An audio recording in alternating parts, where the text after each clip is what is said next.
বলি যে ভুটানের বিরুদ্ধে যদি আপনি আপনার শক্তিশালী একটা একাদশ সাজান, সেক্ষেত্রে একাদশে কারা থাকবে? টাফ কোয়েশ্চেন, এবং এটা নিয়ে ধরেন অনেকেই অনেক মতও দেবেন। ডেফিনেটলি মিতুল মারওয়া গোলকিপিং পজিশনে তিনি তো থাকছেনই। রাইট ব্যাক হিসেবে এই জায়গায় আসলে কিছু অপশন এবং ভ্যারাইটির দরকার রয়েছে।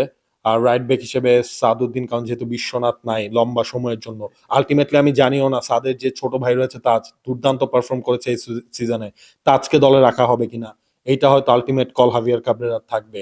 রাইট ব্যাক হিসেবে তিনি কাকে কাকে ইউজ করছেন, সাদকে একটা পাশে রাইট ব্যাক দিয়ে আমি লেফট ব্যাকে ইসা ফয়সাল, তপু এবং তারিক কাজী এই দুই সেন্টার ব্যাক। আবার এই জায়গাটায় মানে একটা আলটিমেটলি ন্যাশনাল টিমের কল আপটা যখন হবে তখন আপনি বুঝতে পারবেন।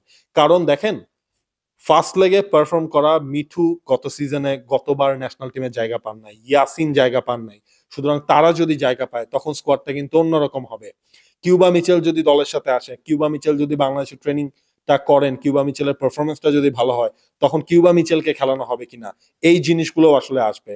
হামজা তো রয়েছে, হামজার সাথে হৃদয় তিনি স্টার্ট করছেন, সমিত সোম আসলে হয়তোবা সমিত সময় মিডফিল্ডের একটা জায়গা তিনি কনফার্ম করে ফেলবেন। তো এক পাশে হচ্ছে ডেফিনেটলি সামনের দিকটায় যদি আপনি আসেন, এক পাশে আমি রাকিবকে দেখতে চাই। কিন্তু ভুটানের বিপক্ষে, হ্যাঁ, ভুটানের বিপক্ষের কথা ধরেন আমরা বলছি, এক পাশে রাকিবকে দেখতে চাই, এক পাশে ফাহমিদুলকে, কারণ ফাহমিদুল এখনো ন্যাশনাল টিমের হয়ে কোনো 90 মিনিটসের ম্যাচ খেলেন নাই, ভুটানের ম্যাচটা তো 90 মিনিটসেই হবে।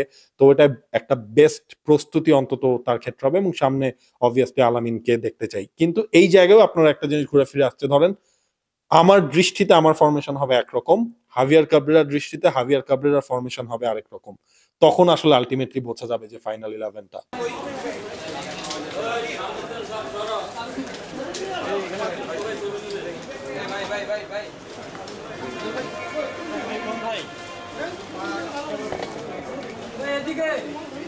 সামনে থেকে